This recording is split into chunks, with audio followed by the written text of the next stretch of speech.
Hello दोस्तों, welcome back to Giggle. Great ideas will lead to great life. क्या आप जानते हैं कि 1,000 रुपए से हम 187 करोड़ 63,47,180 रुपए कैसे कमा सकते हैं? तो डोंट वरी, इस वीडियो को आप पूरा देखिएगा क्योंकि इसके एंड में हम ये कैलकुलेशंस देखेंगे विद प्रूफ।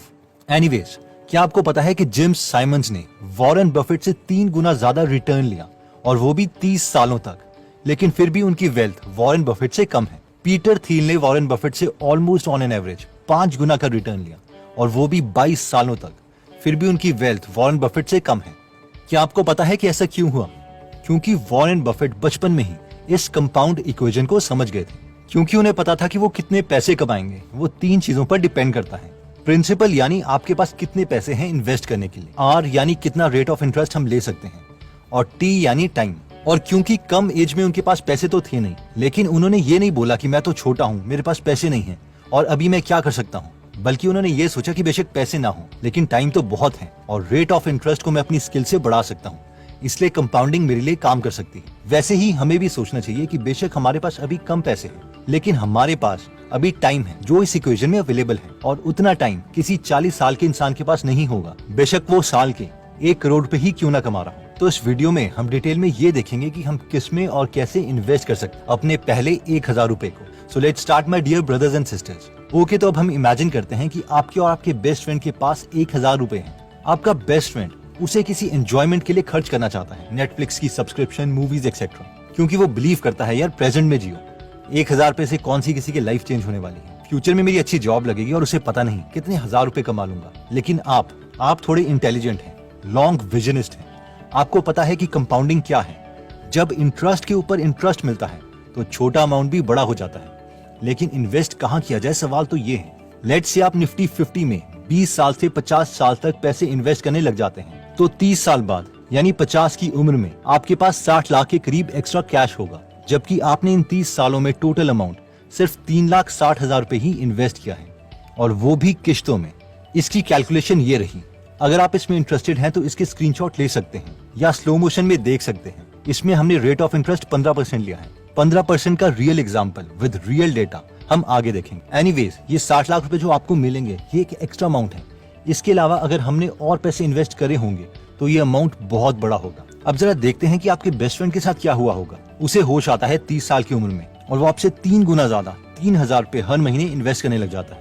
इसके बावजूद उसके पास 50 की एज में 17 लाख रुपए आपसे कम होंगे, यानी सिर्फ 43 लाख रुपीस होंगे। ये रही आपके फ्रेंड की इन्वेस्टमेंट कैलकुलेशन।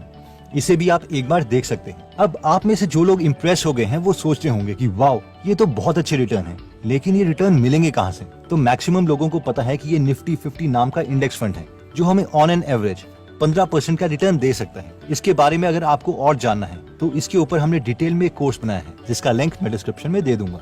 अब हमें से मैक्सिमम लोगों के मन में ये सवाल आ रहा होगा कि यार अगर हम इतने पैसे कमा सकते हैं तो मैक्सिमम लोग सिप को कंटिन्यू रख क्यों नहीं पाते? रीजन 1, ज्यादातर लोग ये सोचते हैं कि अगर मैं हर महीने पैसे डिपॉजिट नहीं कर पाया तो क्या होगा। अब सिप का मतलब है सिस्टमैटिक इन्वेस्टमेंट प्लान, और इसमें हम पैसे डिपॉजिट कर रहे हैं। ये कोई लोन की EMI नहीं है कि अगर हमने नहीं भरी तो बैंक वाले हम पर कोर्ट केस कर देंगे।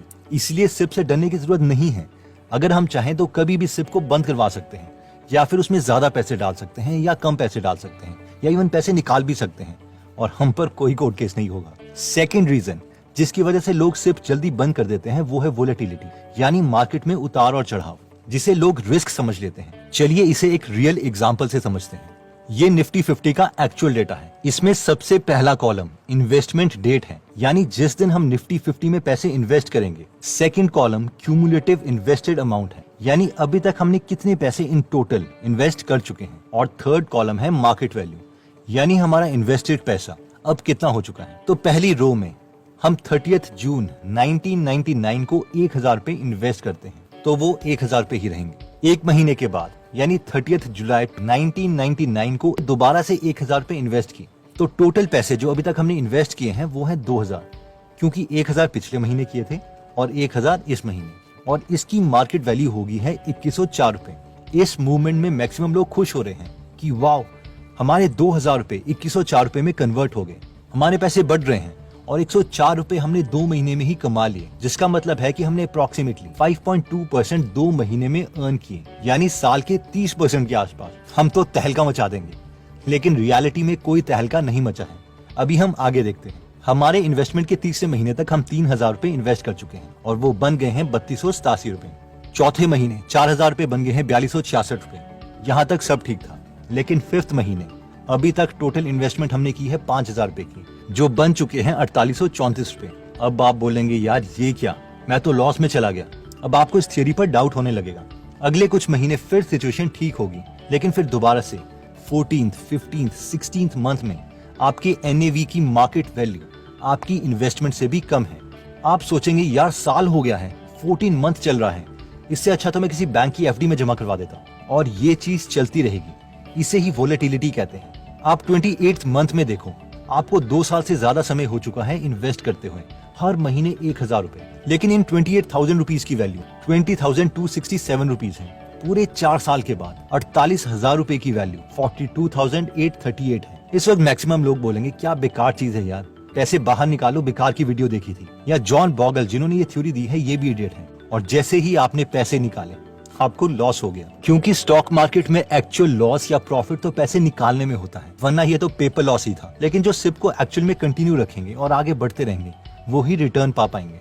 तो 30/10/2007 में जो लोग अभी तक टोटल 1,01,000 रुपए इन्वेस्ट कर चुके हैं, उनके पैसे हो गए हैं 4,12,916 रुपए, जो दोबारा से अब कम या ज्यादा होते रहेंगे।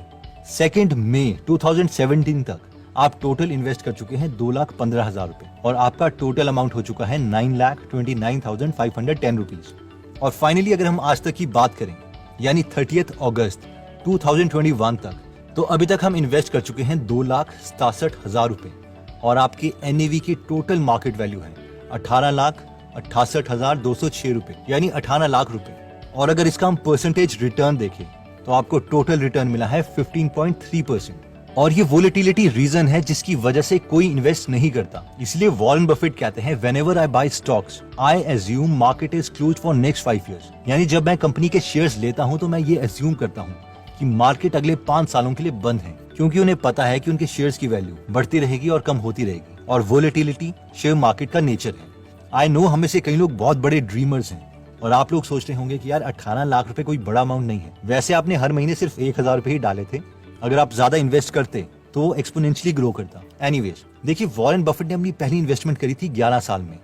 लेट से हम 9 साल लेट हो चुके हैं और हम इन्वेस्टमेंट स्टार्ट करते हैं 20 साल की उम्र में। 1,000 रुपए हर मंथ हम पैसे डालते रहते हैं और लाखों की नौकरी लगने पर भी हम कुछ पैसे इंक्रीज नहीं करते। देखो अभी वॉरेन बफेट की एज हो चुकी है 91 ईयर्स और उनकी नेटवर्थ है 6.4 लाख करोड़ रुपीज। आप मुझे बताओ कि अगर आप में कोई स्किल सेट नहीं है, सिर्फ इंडेक्स फंड में ही हम इन्वेस्ट करते रहते हैं, तो आपकी net worth at the age of 91 years क्या होगी? अगर हम इंडेक्स फंड का 15% रेट ऑफ इंटरेस्ट माने और महीने के हम 1,000 रुपए यानी साल के सिर्फ 12,000 रुपए इन्वेस्ट करते रहें, तो अगर हम 20 साल से स्टार्ट करते हैं तो 91 ईयर्स की एज में हमारे पास होंगे 187 करोड़ 63 लाख 47,170 रुपीज एंड 11 पैसे। ये रही इसकी calculation.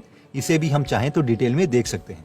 I mean not bad. हमें तो वॉरेन बफेट की तरह किसी भी कंपनी की एनुअल रिपोर्ट पढ़नी ही नहीं थी। सिर्फ 1,000 रुपए हर महीने खुद ब खुद ऑटोमेटिकली इंडेक्स फंड में जाते रहते। हम में से जो लोग सोच रहे हैं कि यार 91 साल तक तो पता नहीं जिएंगे भी या नहीं, फिर क्या फायदा? फिर मुझे ये बताओ कि आप खुद तो अपने को वॉरेन बफेट से कंपेयर कर रहे हो और उनकी एज तक का पेशेंस हमारे पास है नहीं। एनीवेज, जो लोग स्मार्ट हैं वो इस वीडियो का मैसेज समझ गए होंगे और अपनी इंटेलिजेंस को यूज करके कुछ ना कुछ एक्शन लेंगे। तो दोस्तों बेसिकली इसमें हमने देखा कि अगर हमारे पास शुरू में ज्यादा पैसे नहीं है, तब भी हमारे पास कंपाउंडिंग के मैजिक के लिए टाइम और इंटरेस्ट रेट है। फिर हमने देखा कि इंडेक्स फंड में जनरली लोग इसलिए कंटिन्यू नहीं कर पाते क्योंकि उसकी वोलेटिलिटी यानी उतार चढ़ाव है। इसके अलावा हमने देखा कि सिर्फ कोई बैंक की EMI लोन की तरह नहीं है कि अगर हम इन्वेस्ट नहीं करेंगे तो हमारे ऊपर कोर्ट केस हो जाएगा। हम जब चाहें इसे बंद कर सकते हैं, ज्यादा पैसे डाल सकते हैं या फिर पैसे निकाल सकते हैं। दोस्तों अगर आपके घर में कोई भी यंग पर्सन है तो उसके साथ ये वीडियो जरूर शेयर करें ताकि वो भी इन्वेस्टिंग को समझ पाए। इंडेक्स फंड पर जॉन बॉगल ने एक बहुत ही ऑसम बुक लिखी है, the little book on common sense investing, जिसे आप फ्री में पढ़ या सुन सकते हैं गीगल एप्लीकेशन में। गीगल एप्लीकेशन में 150 से ज्यादा नॉलेजेबल बुक समरीज अवेलेबल है। ये ऐप दोनों iOS और एंड्रॉइड में अवेलेबल है। तो अगर आप इस एप्लीकेशन में इंटरेस्ट हैं तो इसका लिंक मैं डिस्क्रिप्शन और फर्स्ट कमेंट में दे दूंगा। अगर आप हमारी वीडियोस मिस नहीं करना चाहते तो हमारा पेज लाइक करने के बाद 3 डॉट्स के बटन को प्रेस करके फॉलो के बटन को सिलेक्ट कीजिए और फाइनली सी फर्स्ट के ऑप्शन को सिलेक्ट कर लीजिए। इससे आपको हमारी हर पोस्ट मिलती रहेगी। जय हिंद।